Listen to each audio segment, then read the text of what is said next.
Bienvenidos a esta emisión de Días de Feria. Estamos en la Feria del Libro de los Universitarios y las Universitarias, Filuni 2023.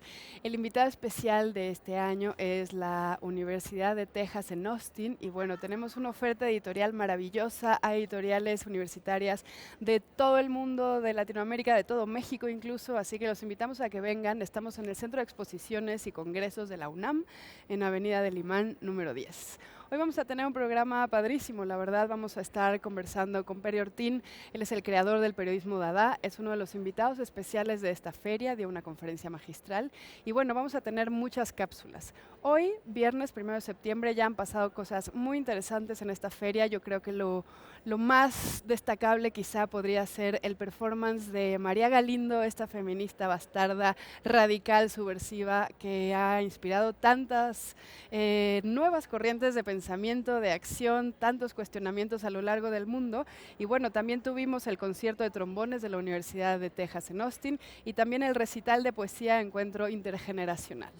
¿Qué les parece si comenzamos con una cápsula de Gabriela Polit y regresamos para conversar con Pere Ortín? Bienvenidos.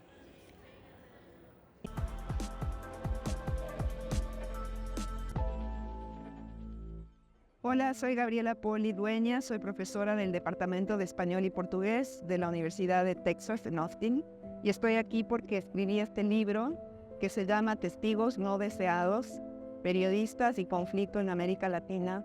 Viajé acá a México, hablé con Marcela, con Sandra Rodríguez, con Daniela Rea, viajé a Colombia, hablé con Patricia Nieto, viajé a Argentina, hablé con Maru Dueña. Y lo que me di cuenta en mi conversación con ellas salieron un día a cubrir pobreza y se dieron cuenta de que estaban cubriendo una guerra. Y esa transformación fue muy fuerte porque ellas no eran cronistas de la Crónica Roja. Eran periodistas que no tenían un entrenamiento profesional para atravesar territorios de peligro en un sostén emocional que no venía de las instituciones tampoco. Es un libro que trata de contar los distintos momentos del sufrimiento y entender qué es lo que vive cada reportera y cada cronista en el momento de contar el sufrimiento de la otra persona. La búsqueda de las palabras tiene una trayectoria que necesariamente atraviesa el cuerpo de quien está reportando eso, sobre todo en situaciones de violencia. Y yo descubrí ese lenguaje que cada una de ellas es y cómo ellas se acercan con ese lenguaje a tratar de hacer justicia a esas realidades de violencia brutal. La crónica en la literatura latinoamericana siempre se la ha unido con la mirada, una manera especial de mirar. Y yo creo que la crónica, lo que yo estoy estudiando aquí es la crónica de la escucha. Y es una dimensión humana que a mí escuchar a la otra persona es un acto de generosidad y creo que el libro quiere ser un tributo a eso.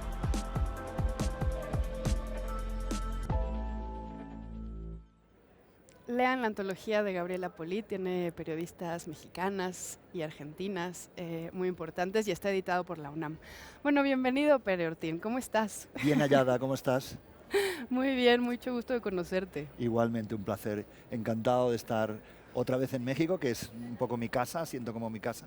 Yo viví un tiempo en esta ciudad y trabajé en esta ciudad y le tengo mucho cariño a vuestro país, que considero también mi casa. Pues, un placer. Excelente tenerte en tu casa. Oye, bueno, tú eres un periodista con una trayectoria realmente muy larga, has cubierto un montón de temas, estuviste muchísimo tiempo en Televisión Española, en La Vanguardia, en medios muy importantes españoles, y creaste el periodismo Dada. Diste una conferencia magistral sobre esto en esta feria, y yo quería preguntarte primero, ¿qué pasaba en el periodismo? ¿En qué momento te encontrabas tú como periodista que empezaste a pensar en poner un poco de cabeza varios principios del periodismo? Y que fue lo que después se llamó el periodismo Dada. ¿Qué pasaba? ¿Cuál fue la crisis? Yo creo que todo pasa también por unos procesos de reconstrucción, o si nos ponemos intelectuales, de deconstrucción personal y profesional mía, ¿no? De darme cuenta que de alguna manera el periodismo que yo llamo en mi trabajo periodismo gaga, por lo antiguo, lo oxidado, lo viejo, lo disfuncional, ese periodismo del siglo XX basado en la información, la noticia, la actualidad, la actualización 24/7, o sea, ese ritmo, esa rapidez, también era un periodismo, pues era un periodismo machista, era un periodismo extractivista, era un periodismo clasista, era un periodismo racista, con todo el amor y el cariño y el respeto que yo le tengo a esa profesión, que sigo ejerciendo y que me apasiona, y con todo el amor y el cariño y el respeto que le tengo a mis colegas que siguen ejerciendo esa profesión desde esos puntos de vista. Pero yo me di cuenta, a partir de un proceso que tiene que ver mucho también con mi parkour, con mi recorrido personal,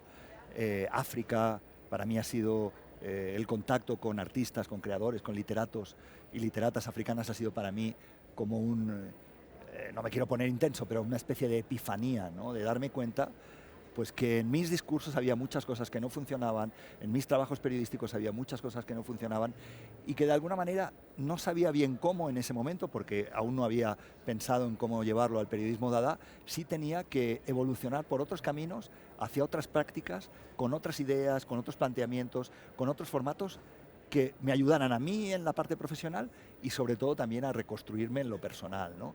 Yo creo que el periodismo ese que entendemos como convencional, de la competencia, del extractivismo, del ir a buscar lo que Alma Guillermo Prieto, la gran periodista, habla de pobretería, ¿no? Los pobres, los jodidos, la gente que está mal, contar sus historias, dar pena, todo ese periodismo está muy mal, ¿no? Y además, de cara a nosotros y nosotras periodistas, es una fábrica de vidas dañadas, ¿no?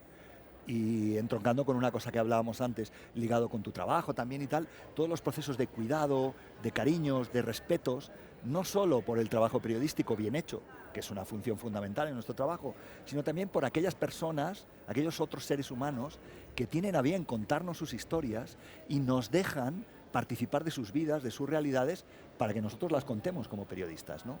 Y yo creo que eso no lo estábamos haciendo bien, no lo seguimos haciendo bien y en estos años ha sido un proceso de reflexión profunda, personal. Me dediqué a estudiar filosofía, hice un máster en filosofía de los retos contemporáneos, nuevos feminismos, ecologismos y antirracismos, y eso también fue como el final de la maquinaria engrasada para ver todas las cosas que estaban mal en mí, en mi práctica profesional, en mi trabajo periodístico, y que de alguna manera también estaban mal en mi persona, ¿no? Claro.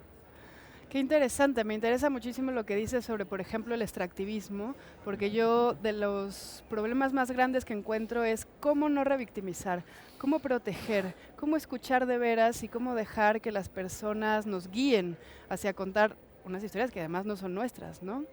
¿Cómo definirías entonces la culminación de esta reflexión? ¿Qué es el periodismo dada? El periodismo dada es una provocación irónica, una reflexión crítica, un planteamiento de ideas, formas, prácticas basadas en una especie de nuevo espíritu vital, de relación, al menos en mi caso y en otros casos que voy viendo por ahí cada vez que lo presento. Acabo de estar en Bogotá, lo voy a presentar también en Guatemala, ahora acá en México. Veo que hay muchas y muchos colegas que estamos en el mismo mood, que estamos en el mismo camino, que estamos intentando encontrar otras vías alternativas a ese triángulo, para mí, perverso, que significa la información, la noticia y la actualidad, ¿no? Y en ese sentido, es una provocación crítica, es una ironía y también es una búsqueda de la belleza a partir de intentar hacernos preguntas. Yo creo que el periodismo, aunque lo hayamos olvidado, es fundamentalmente una práctica intelectual, que está todo el rato interrogándose sobre eso que a falta de mejor definición llamamos realidad, lo que nos rodea, la vida, lo que nos pasa, lo que le sucede a la gente, los problemas que tenemos, las alegrías que tenemos también, ¿no? Y entonces en esa práctica intelectual yo encuentro que las vanguardias dada de principio de siglo son una práctica provocadora contra el arte burgués que a mí me viene bien utilizar, y por eso se llama periodismo dada, para utilizarlo contra las prácticas burguesas convencionales del periodismo convencional, que yo llamo, con el juego de palabras, gaga, enfrentado a mi periodismo dada, ¿no? Es eso, es una ironía, una provocación, una cachetada con cariño para esto que hacemos, y también es un desarrollo de preguntas prácticas. Dentro del libro hay 14 o 15 cuestiones a partir de las cuales yo creo que podemos repensar nuestro trabajo con nuevas prácticas, con otras narrativas, con otros formatos, con otras ideas. Tú has citado el extractivismo, ¿no? Por ejemplo, una cosa tan sencilla. Mi amiga Yune Fernández, fundadora de la revista feminista Pícara en España, me ha hablado muchas veces de la sensación, ¿por qué no podemos firmar de forma colectiva una pieza, un artículo, o un guión, o una pieza de podcast con todas las personas que salen en el podcast? Porque eso no se puede hacer. Eso es una práctica muy sencilla y es una práctica revolucionaria. Y un cuestionamiento profundísimo. Profundísimo, porque asumes la coautoría de todas las personas que te dan su voz para contar su historia. Y eso que dice Yune, que a mí me parece iluminador, me parece epifánico para nuestro trabajo, bueno, pues no se hace, ¿no? Entonces seguimos conservando esa rara, te pongo un ejemplo práctico, Sí, sencillo, me encanta. como Además es me este. encanta esa revista. Es como, oiga, el concepto de autoría decimonónica, Baudelaire y tal, está muerto. Pero nosotros en el periodismo somos incapaces de asumir que esa gente que nos cuenta sus historias es igual de autora o autor que nosotros contando la historia, ¿no?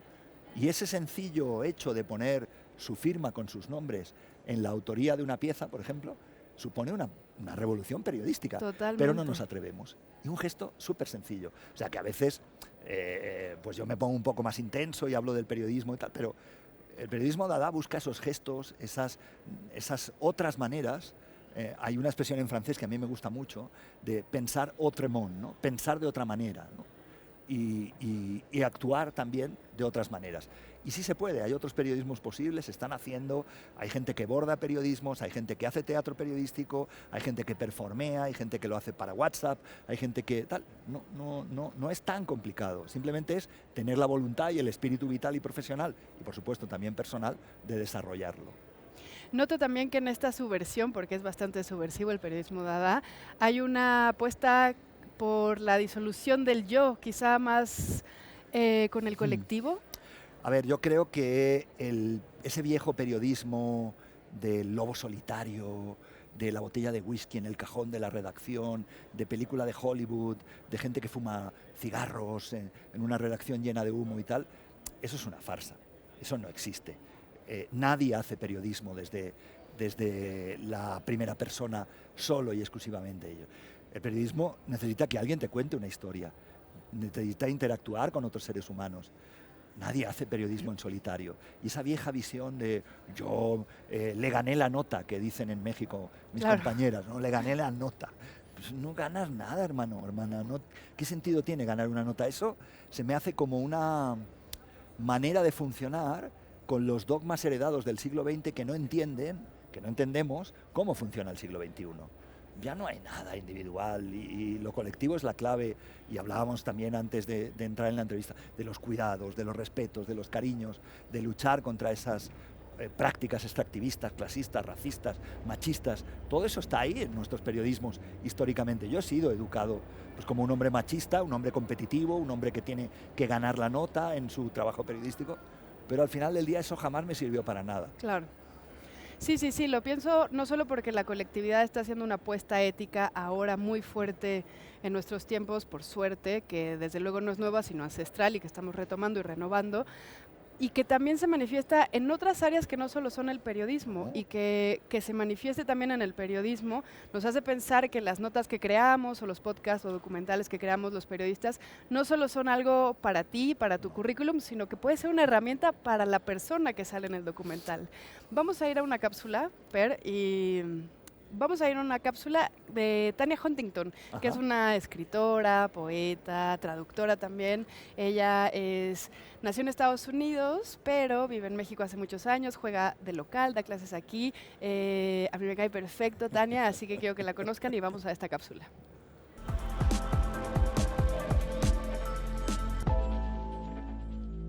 Estoy muy emocionada de poder participar en esta edición de la Filuni, en un conversatorio que tiene que ver con la otra cara de la guerra, la que escriben figuras que quizás no son esos hombres militares o poetas que huyeron, sino en este caso, con este libro, Tiempo de llorar y otros relatos de María Luisa Elío, la perspectiva es la de una niña de unos escasos 8 o 9 años, que ve en primera persona cómo irrumpe el franquismo en su mundo y cómo lo cambia para siempre, ¿no? Cómo la acaba mandando al exilio.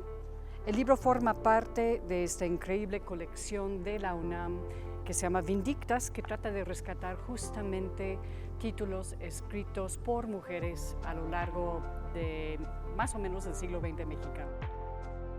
Como tantos exiliados, María Luisa Elío llega a México, que le recibe con los brazos abiertos, pero digamos no acaba la experiencia ahí, porque durante décadas y décadas, como sabemos, muchos exiliados españoles albergaban esta esperanza de poder volver a su país natal, que se fue apagando lentamente conforme duraba esta larga dictadura franquista. En parte, este libro es especial porque se trata de la experiencia del regreso a su tierra natal de la mano de su hijo, quien curiosamente años después va a ser el que publica por vez primera en el año 88 estos relatos, ¿no? Que están lo que llamamos ahora autoficción, muy basadas en su experiencia propia. Como sabemos, el tema este año de la Filuni es la libertad de expresión y, digamos, nadie lo conoce mejor que estos poetas, estos escritores que sufren la llegada de dictaduras que son los principales enemigos de esta libertad tan importante que se expresa a través de la palabra escrita. Además, tenemos el privilegio de que nos acompaña Aroa Moreno Durán, la autora del prólogo de esta edición, que forma parte de la colección Vindictas. La UNAM también fue mi casa de estudios en algún momento cuando llegué de este otro país para estudiar una maestría, así que me da un orgullo particular poder participar en este Festival de las Letras, en esta experiencia que es la Filuni, de celebrar los libros, los lectores y las palabras.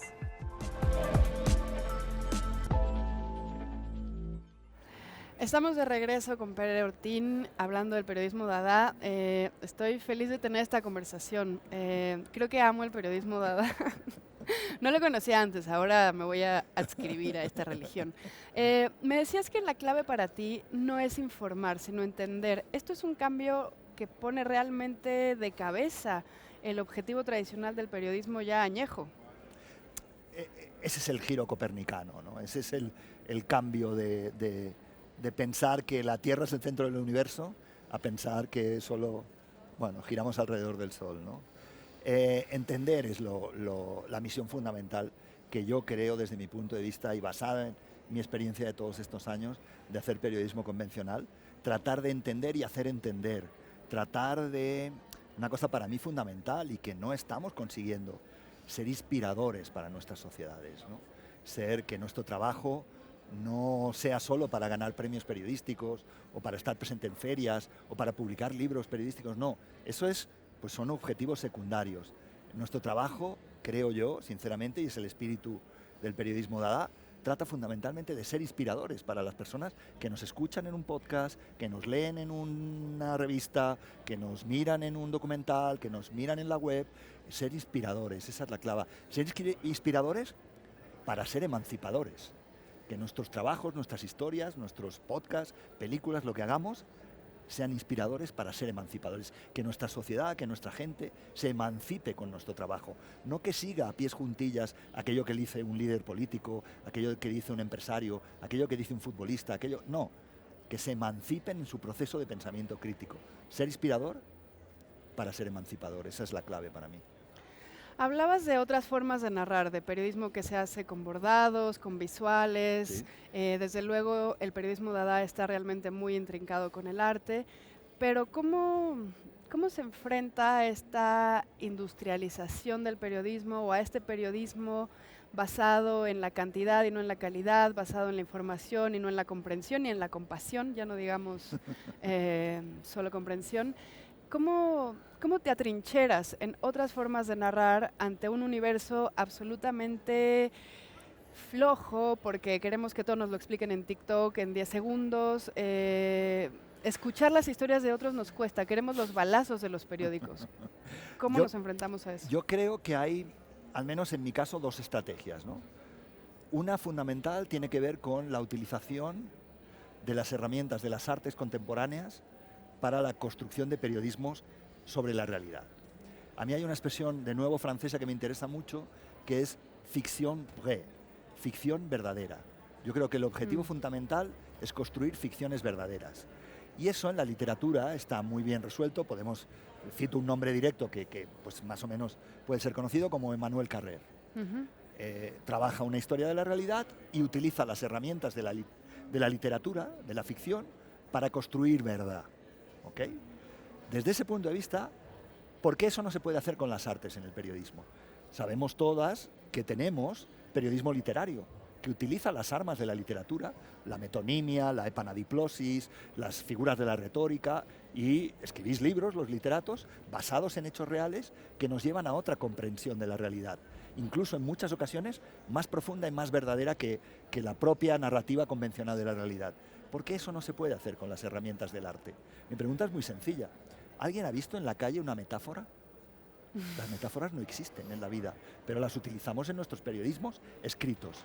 ¿Por qué no podemos hacer lo mismo y utilizar las herramientas de las retóricas del arte en las narrativas periodísticas? Eso como idea general. Y luego en la práctica para mí, la idea fundamental de cómo nos vamos a enfrentar a todo el universo de las inteligencias artificiales, las generadoras de nuevos contenidos, de nuevas ideas, a esas grandes maquinarias industriales de producir contenidos. Tú has citado TikTok, Google, Meta, Instagram, bla, bla, bla, todas ellas, X, ahora a la antigua Twitter. Yo creo que hay fundamentalmente que recuperar una idea de la fisicidad y los 5 sentidos corporales del cuerpo. Eso es imbatible. Y yo, en mi trabajo, en mi práctica personal, utilizo el ensayo collage, que es utilizar la técnica del collage para desarrollar un trabajo físico que conecta las manos, o sea, el cerebro, con tus manos, a la hora de construir historias basadas en hechos reales, periodísticos. Esa para mí son 2 estrategias, ¿no? Discutir la lógica convencional y trabajar desde la fisicidad de nuestros sentidos. El tacto, el gusto, el olfato. Me viene a la cabeza un trabajo que han hecho Dani Rea y otras colegas sobre Irapuato, Guanajuato y la gastronomía, como elemento periodístico para narrar la desaparición. Y cómo se puede jugar con la comida para narrar elementos de la realidad tan dolorosos como el caso de México y los desaparecidos, ¿no? Pero me vienen también a la cabeza cuestiones relacionadas con las mamás buscadoras en el norte, en Sonora y tal, que están trabajando con sus propias historias a través, por ejemplo, de las redes sociales para contar los desaparecidos de otra manera. Me viene a la cabeza el trabajo de otras grandes periodistas, Marcela Turati, dónde están los desaparecidos, sus mapas, las nuevas cartografías. Todo eso son maneras de construir otras formas que para mí son periodismo dada, que utilizan las herramientas del arte contemporáneo y las aplican en otros entornos, básicamente para generar nuevas sensibilidades también, al hilo de lo que hablábamos antes, cuidados, cariños, respetos. Yo siempre me planteo, creo que la última estadística que leí, en México hay alrededor de 38, 39, 40.000 asesinatos por arma de fuego al año, pero hay casi, no recuerdo exacta la cifra, casi 2,5 millones de nacimientos al año. ¿Por qué los 38.000, 40.000 dolorosos asesinatos con armas de fuego ocupan un espacio narrativo en nuestra realidad que cuantitativamente no ocupan los 2,5 millones de niños y niñas y criaturas que nacen cada año en este país, ¿no? Podemos utilizar esa idea para pensar sobre por qué contamos una cosa y por qué no contamos la otra. Es que el dolor, la adversidad y la muerte y el horror son la única manera de relacionarnos con la realidad. Es que no podemos relacionarnos con la realidad a partir de no parecer todo el día invocadores, soñadores del apocalipsis cotidiano. Es que van a empezar a llover ranas, como en la Biblia, justo antes de que llegue el apocalipsis. No, si eso que cuentan mis colegas fuera la vida real todos los días, el planeta habría desaparecido hace mucho tiempo, ¿no? Sí, sí. Bueno, me puse intenso. No, es que es muy, o sea, yo te escuchaba y pensaba como todo esto es realmente pensamiento muy crítico. Este libro, Pensamiento Dada, que ven aquí en la mesa, no solo es para periodistas, sería muy interesante integrarlo a la educación, por ejemplo, de las infancias, de las adolescencias, y me encantaría platicar de eso contigo, pero ya se nos acabó el tiempo. Pues llegamos al final del programa. Muchísimas gracias por estar con nosotros. Nos vemos mañana en Días de Feria a las 7 de la noche, aquí por TV UNAM. Vamos a tener cosas muy interesantes, entrevistas, cápsulas, ya saben. Y mañana en la feria va a estar María Galindo, va a dar una charla, no se la pierdan. Va a estar Alejandro Zambra con César Tejeda platicando de ficciones, memorias, literatura. Van a estar los conversatorios de Hablemos Escritoras, este podcast en Estados Unidos que promueve la literatura de las mujeres en español. Yo voy a estar conversando con Adriana Pacheco sobre literatura y maternidades. Y bueno, todavía nos queda el fin de semana, así que síganos, vengan a la Feria Internacional del Libro de las Universitarias y los Universitarios. Estamos en Avenida del Limán, número 10, y adiós.